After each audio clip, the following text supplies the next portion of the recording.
Hello students of class 8, welcome back.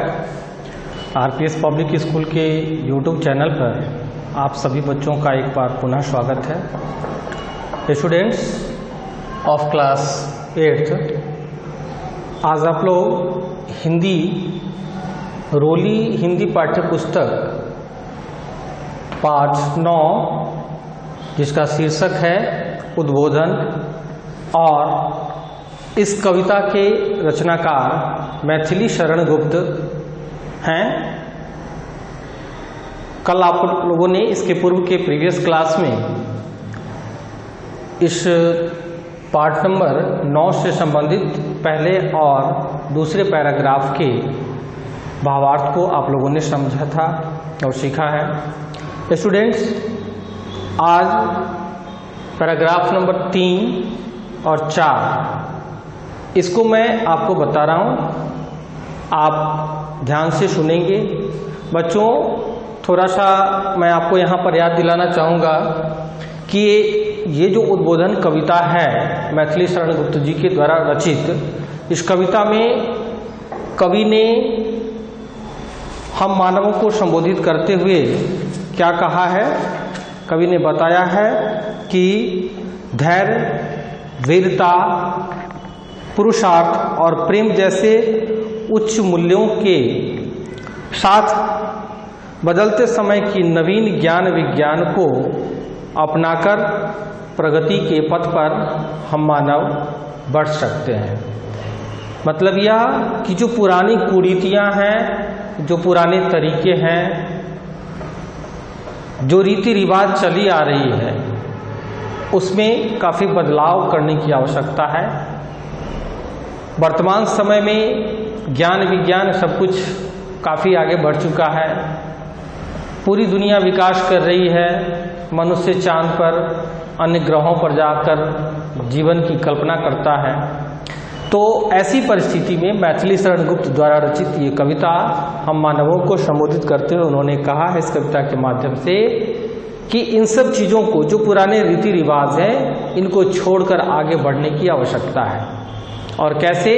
तो धीरज के साथ हमारे कर्म अच्छे हों और कार्य करने के दौरान जो विघ्न बाधाएं आए उनका सामना करते हुए, धीरज को धारण करते हुए निरंतर आगे बढ़ें और विकास में संलग्न रहें। ओके स्टूडेंट्स, तो चलिए कविता की शुरुआत करते हैं। तीसरे और चौथे पैराग्राफ को। तीसरे पैराग्राफ में कवि बता रहे हैं कि रखो परस्पर मेल मन से छोड़कर अविवेकता। रखो परस्पर मेल मन से छोड़कर अविवेकता, मन का मिलन ही मिलन है, होती उसी से एकता। स्टूडेंट्स, अविवेकता का यहाँ अर्थ है अज्ञानता, यानी जहाँ विवेक नहीं हो, ज्ञान नहीं हो। और परस्पर का अर्थ होता है एक दूसरे से। तो आप देखोगे बच्चों कि रखो परस्पर मेल मन से छोड़कर अविवेकता, मन का मिलन ही मिलन है, होती उसी से एकता। इस कविता में कविवर मैथिली शरण गुप्त ने कहा है कि इन पंक्तियों के माध्यम से कि परस्पर जो प्रेम संबंध है, एक दूसरे से जो प्रेम की भावना होनी चाहिए, जो व्यवहार होना चाहिए, वह हमें बनाए रखने की आवश्यकता है। भावनाओं को और प्रेम जैसी भावनाओं को जब हम विकसित करते हुए, कवि कहते हैं कि हमें मूढ़ता को छोड़कर, हमें मूढ़ता को छोड़कर आपस में प्रेम करना चाहिए। क्योंकि जब आपस में मन मिलते हैं तभी एकता होती है।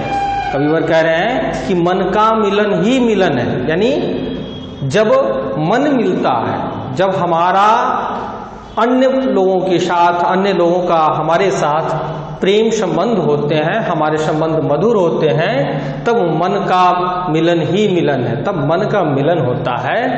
और तत्पश्चात यानी उसके बाद फिर क्या होता है, होती उसी से एकता, यानी यह एक मार्ग है, एक तरीका है, एक रास्ता है प्रेम, जिससे हम मानव एक दूसरे से क्या कर सकते हैं, तो मन के मिलने से एक दूसरे से एकता के साथ आगे जीवन यापन कर सकते हैं, अपना विकास कर सकते हैं। ओके स्टूडेंट्स, अगली पंक्ति है, कविवर ने कहा है कि तन मात्र के ही मेल से मन का भला मिलता कहीं, तन मात्र के ही मेल से मन भला मिलता कहीं। अर्थात ये कि तन मात्र, तन का अर्थ क्या है, तो तन का अर्थ होता है शरीर, तो केवल शरीर के मिलने मात्र से क्या मन मिलता है, शायद कभी नहीं। अगर हम एक दूसरे के समक्ष खड़े हों, कोई हमारे सम्मुख हैं जिनको हम अपना हितैषी मानते हैं, और केवल शरीर से वह हमारे समक्ष है, परंतु हृदय हमारे प्रति उसका जो विचार है वह अच्छा नहीं है, उसके हृदय में हमारे लिए कोई लगाव नहीं है, कोई स्नेह नहीं है, कोई प्रेम नहीं है, तो वह फिर मधुर संबंध स्थापित नहीं कर सकता। इसलिए कविवर मैथिली शरण गुप्त ने क्या कहा बच्चों, कि तन मात्र के ही मेल से मन भला मिलता कहीं। क्या तन के मात्र मिल जाने से मन मिलता है? नहीं। तो कैसे? फिर अगली पंक्ति में कह रहे हैं कि है बाह्य बातों से कभी अंतःकरण खिलता नहीं। बाह्य बातों का क्या अर्थ है स्टूडेंट?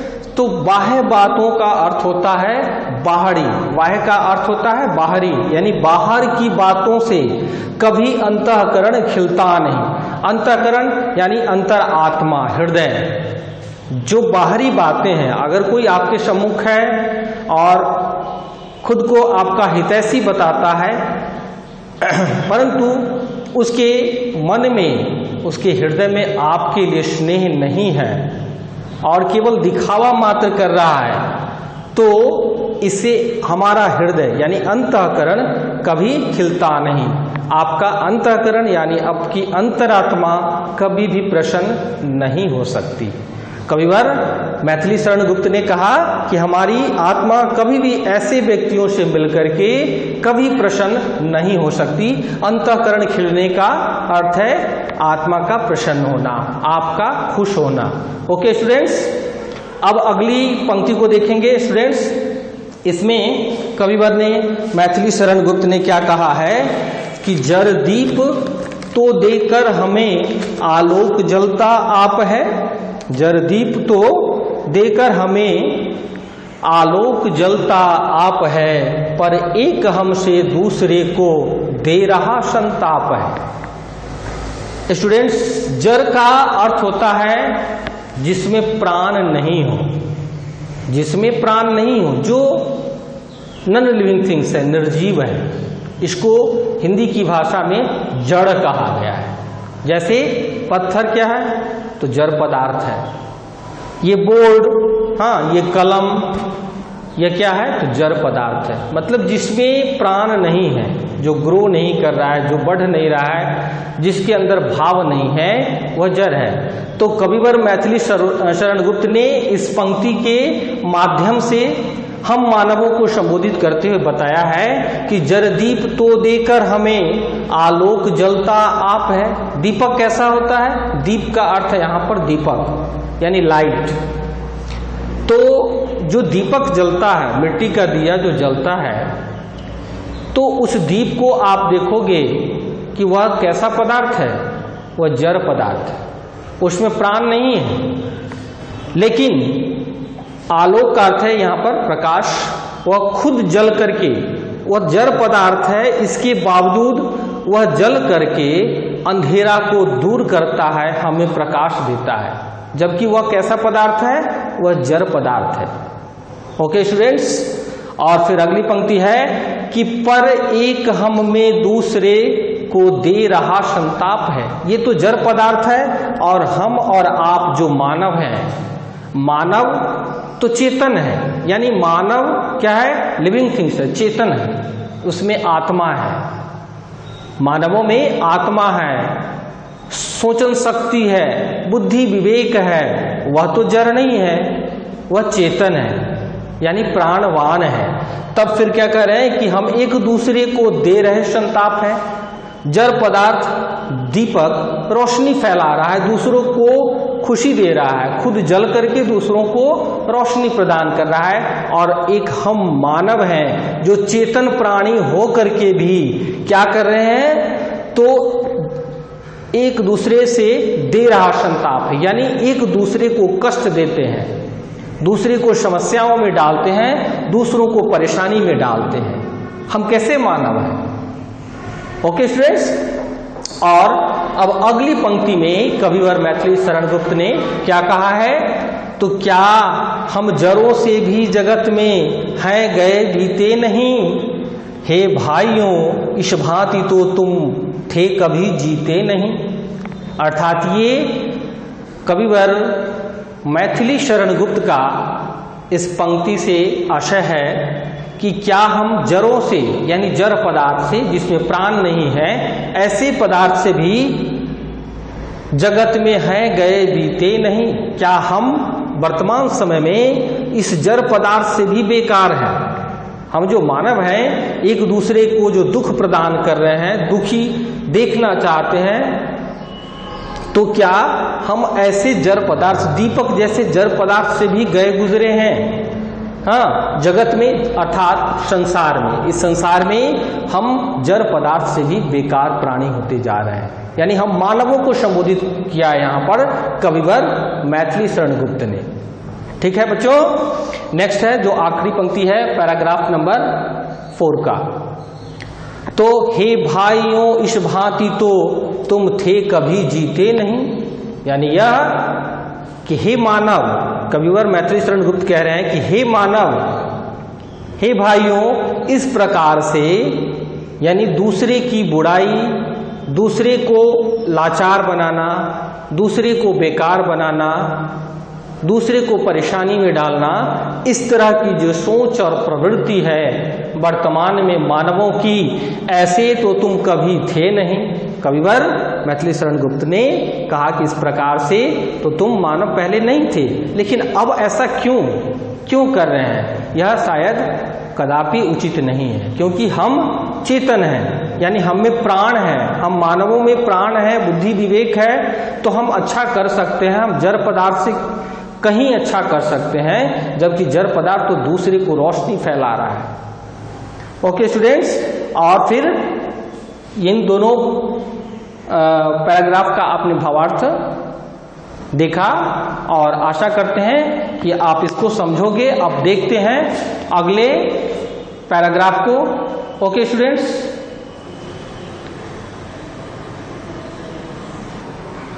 और स्टूडेंट्स अब जो अगली पंक्ति है इसमें आप देखेंगे कि कविवर मैथिली शरण गुप्त ने क्या कहा है कि हमको समय को देखकर ही नित्य चलना चाहिए, बदले हवा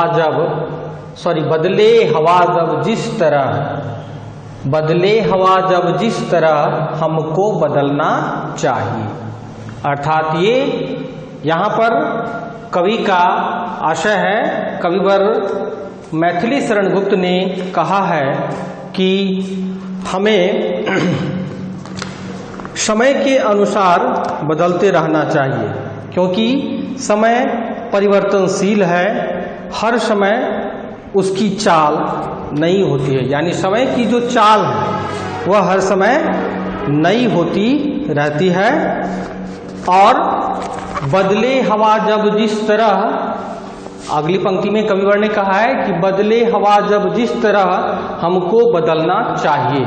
मतलब यह कि जिस प्रकार से हवा बदलती, यानी समय की जो मांग होती है, हमको भी उसी प्रकार से नित्य नए अंदाज में बदलते रहना चाहिए। Okay student,